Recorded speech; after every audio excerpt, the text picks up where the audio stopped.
All right, so we're gonna go over the lighting system, rendering, materiality, and try to cover as much as we can on this first segment.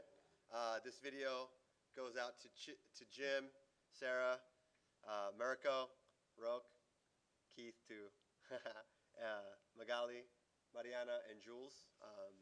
So we are going to just go over the quick basics. I know last time we were in class, we kind of just did it really quick. So if you guys could, just go over here to the sundial, and you could click it on. And the reason why sometimes you can't see it is because if you go to your settings and you go to light settings, and if you just put lighting here and press OK, it doesn't have enough information to give you a sun path. So you always have to go ahead and click your settings and make sure that you're on still. Solar study still here. Click that off because it's limiting your shadows to being to this level. So I'm just going to turn that off because it'll just project your shadows to whatever geometry is in your model. So now you see your sun. I went over a little bit of this on the last video. You can simply click here and move your sun where you want it to be. If you want to click on your shadows here to see them, it's kind of nice because then you can understand where your shadows will be in your renderings. And you can also go down here. This is where it would be in summer. And this is more like in the winter, etc. And so I'm going to go ahead and go to a view here. Here we go. And I'm going to click this little button here. I could do this two different ways. I could go to multiple panes. So if I go here, minimize that. Hey, Kos, how do I do two planes so they're equal? Do you? Bam. All right, so you just go ahead and go to tile here. So the only weird thing is like, say for instance, Americo wants to adjust his camera view, right? But why isn't it showing? You have to click this little deal right here, and it'll show you where the camera is. Let's see, where is it? I can't see it.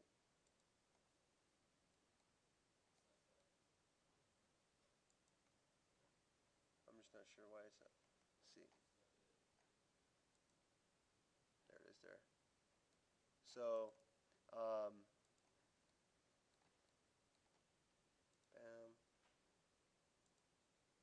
A little camera.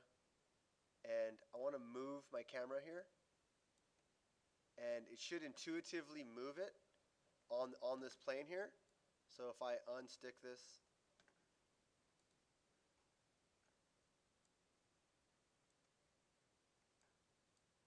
and I want to make it like this instead. Bring this target. This is your target here. You like this. Bam. So it's like, all right, got it there. Okay. And then what I'm going to do is in my site plan, I'm going to take a look at how my sun is hitting this here. So I don't want my shadows. So this is common logic. Like if you are taking a picture of something, you want the sun to be in back of you as much as you can, right? So that whatever you're taking a picture of is illuminated. Doing professional renderings, I always recommend that half of your, like if you have a box, that half of your box is sunny and the other half is shaded. So you get like good shadows in your renderings. So I would probably go something like this.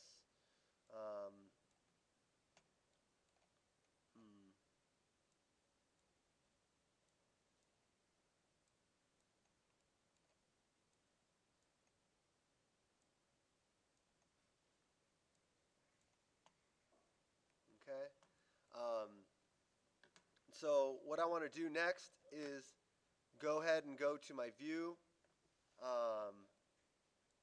put my shadows on. Here we go. And then I'm going to go to my render settings here, take a look at realistic, cast shadows, put my ambient lighting on, press apply. Boom.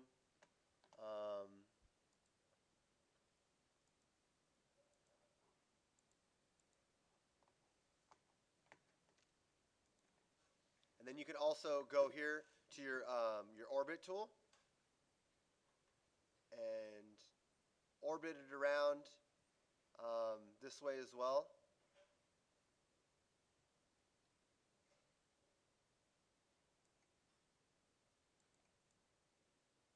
Okay. And I'm going to zoom in. I want to show you guys something.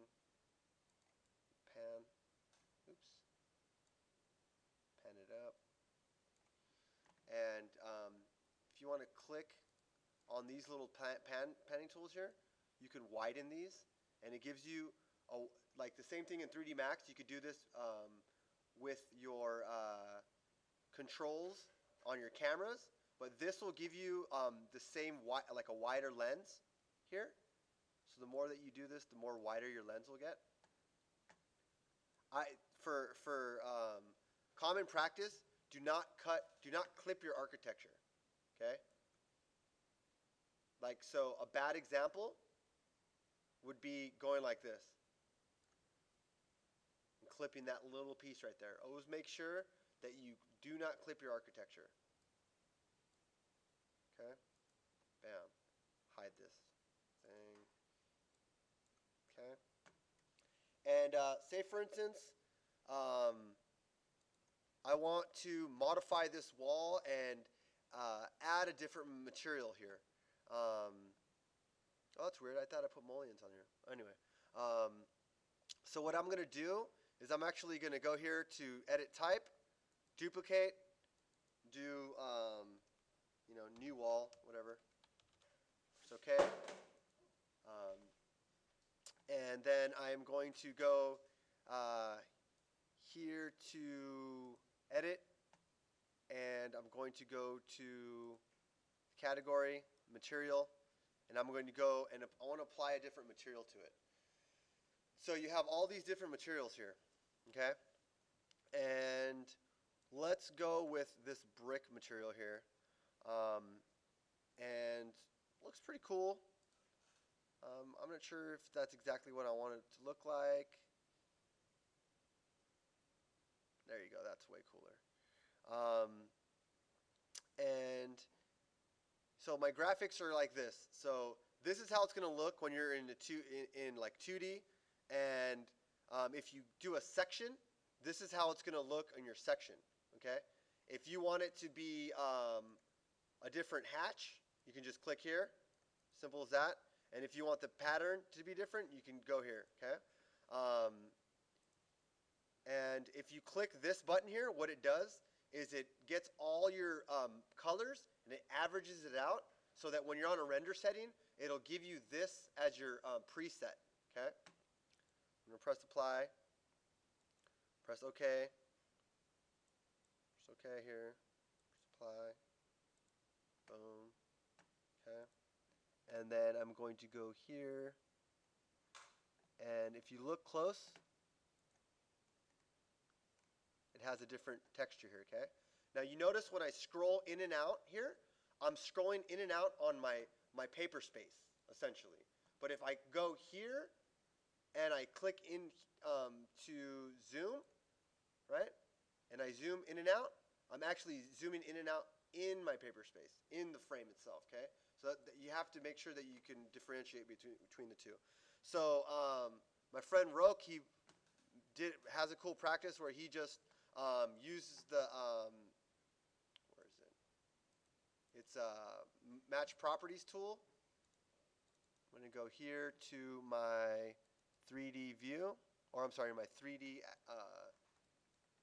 so I can work on this plane here.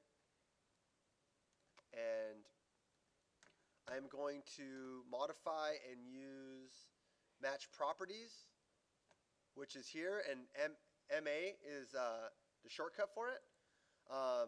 So I'm just going to click the wall that I want it to be, get the information from. I'm just going to copy that, okay? I'm just going to go along this edge here. Do it all along the side, okay? The more detail you have in your rendering, the more nice it'll come out in your rendering, okay? And then I'm going to keep this as a different color, so it's two-tone, okay? And then what I'm going to do next, I'm going to hide this.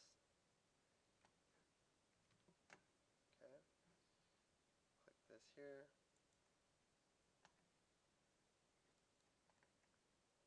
I'm going to hide my sun path. And then I'm going to click here, hide this. Okay. And then I'm going to add some mullions here because I know that I'm going to have a 3D rendering on the interior. So rather than adding detail in Photoshop, it's always best practice to do it in your model. Okay, just so because you can get the ray traces and the bounces and the shadows, the ambient light, right? I would do that first. So go to home. My friend Sarah mentioned that you have to do curtain grid first. So I'm going to go ahead and click the wall that I want it to be on here. Go ahead and click where you want the grid to be, right? And just going to continue that. And then, whatever. Something along those lines. The reason why I'm doing this is because last time we did a rendering, and you could see right past the glass, and there was no like real materiality on it.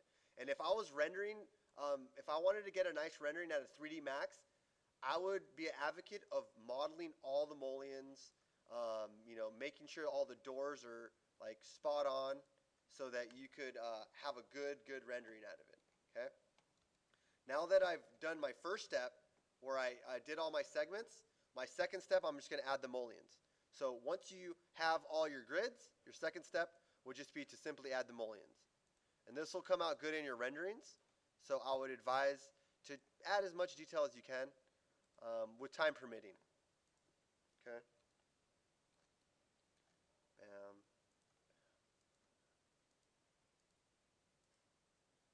Okay.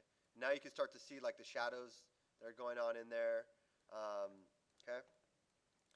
And so let me put this on realistic here.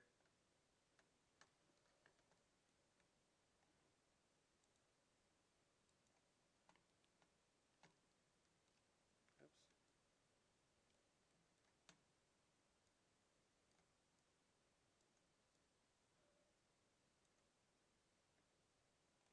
There we go. Perfect. So this is the example of what I'm talking about, where this here is sunny, and then this here is shady, okay?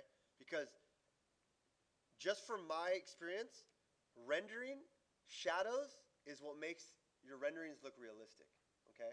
Because you have the ambient light, and it bounces within that shadows, and then your reflection, the more reflectivity you have, like if you have a floor plane and you put hardwood floors on it, for instance, it'll add that reality to it. Like for instance, look at the ground and look at the reflectivity, look at the shadows, and look at the bounce. That's what makes that look interesting. If it was like a matte finish and there was no shadows and no reflectivity, it won't look good. And if you have a room and it's dark and you're like, why isn't my rendering look good? Because there's no natural lighting in your rendering. It's because in real life, if you have a closed room and there's no natural lighting, that room's going to be boring. So in essence, the render will be boring too. So essentially, design your spaces to have flood in natural light, preferably northern light, but because that's what makes a space interesting. It makes it that you want to be in that space. Okay, so anyways, so this floor here, I want it to be, let me see, where is it there? So this is where it gets a little tricky, right? I don't want this to render as a hardwood floor, right? I want it to render on the interior. So what I would do is just for the interior view, I would add a little floor on the interior view, like you're saying the workarounds. You know, like I would add a little 1 inch floor and put hardwood just on that slab within that space there. So it would be like a finish, your finish. You know. Otherwise, this slab you would see your hardwood here. You know. You can also paint it. So for instance, let's see. I'm gonna go here. Go ahead and go here. You go edit type, duplicate,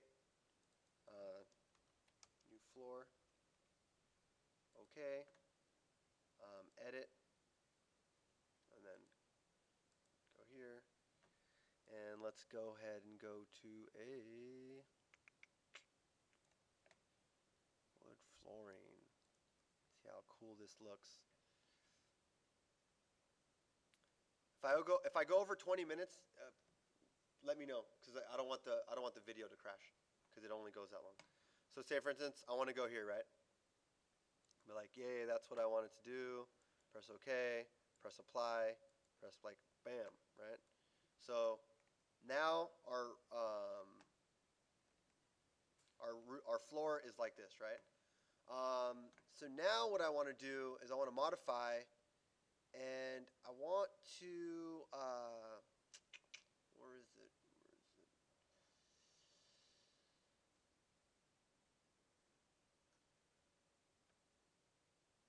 I want to not remove coping.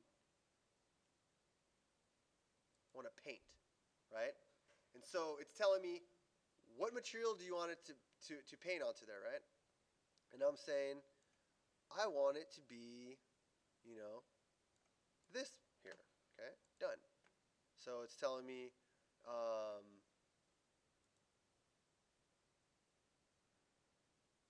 thought I just selected it. Okay.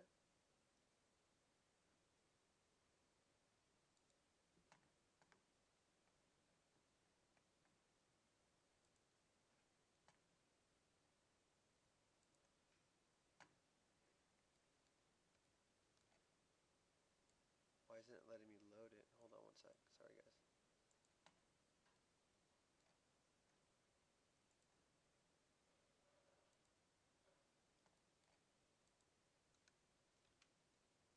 Hmm.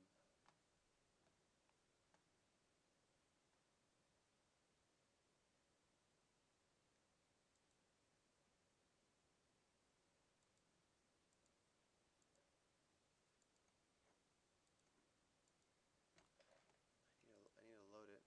Sorry, guys. Hold on one second.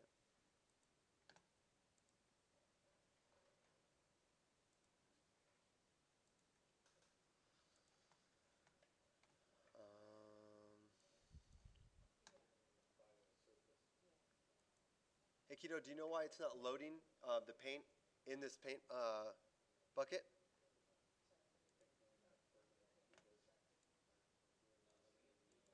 Well, it's saying, you know, there we go. But that's weird because you would, ah, that's definitely a workaround. Because you see what happened? I'm just trying to load it, and then I try to press it, and it's keeping the old one in there, which is kind of like not intuitive, but whatever. Um, okay.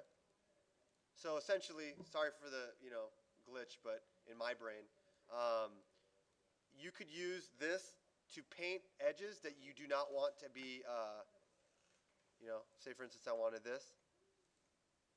There we go. That's kind of what I wanted. Huh? Oh, because then you're like, why? What's going on? What's the thing?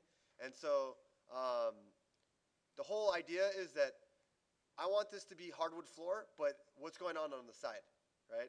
So what I did is I just went over here to the paint tool, and I grabbed what I wanted it to be, and then I click on the side, and it's like, all right, cool. That looks cool.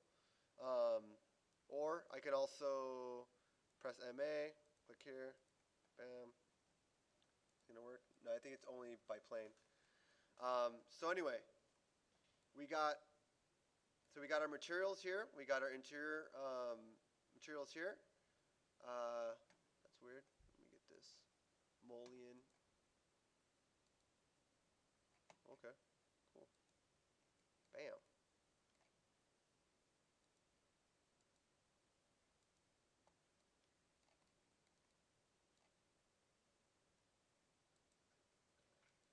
And like for like terrain and stuff, I would prefer to change this material here to it's gonna let me. Ah, what do you think I'm gonna do next? I want to change this material, right? And it's not letting me edit it. So what do you think I'm gonna do? Exactly. Just because it's just a workaround. And sorry for Revit being kind of like not as intuitive, I guess it's a nice way to put it. Um, let's see, we'll just try this. It's not letting me. Interesting.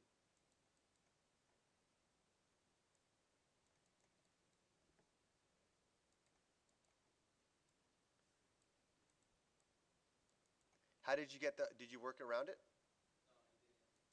Hmm. I wonder why you can't do that. Oh, here we go. You click it, and instead of doing edit type, you do the materials there. So essentially, all I'm doing right now, theoretically, is setting up the rendering with the right detail and materiality, because that's what it is all about. Even to the mullions, it makes a difference. Um, grass. Okay, bam, there we go. Now we're cooking. Um, okay, and then we'll go to component, place a component. What do we got here? We got some trees. Just gonna place a couple of trees here. Uh,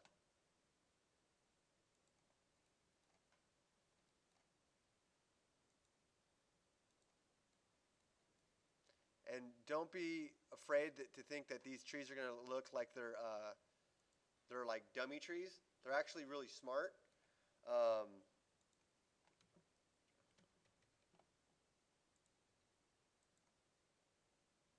and I am going to go edit, and then I am going to duplicate, and then I am going to say new tree. Right. Press OK. Go here. Edit it. I don't know.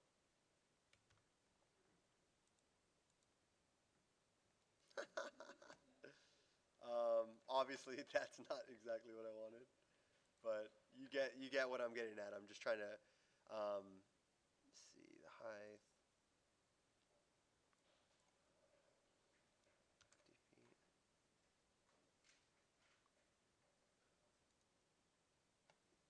There we go. It's a little more realistic. Um, and then I'm gonna try and see if I can get a couple of families here. Let's see, component, these trees, parking, no. Let me load a family here.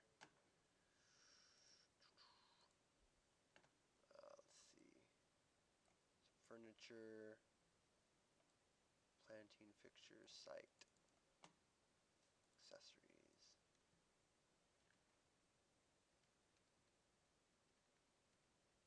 Ooh, benches.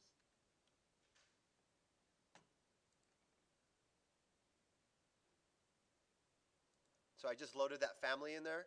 I'm going to go here to place component. I want to put a couple park benches here. Press shift so that I could Bam.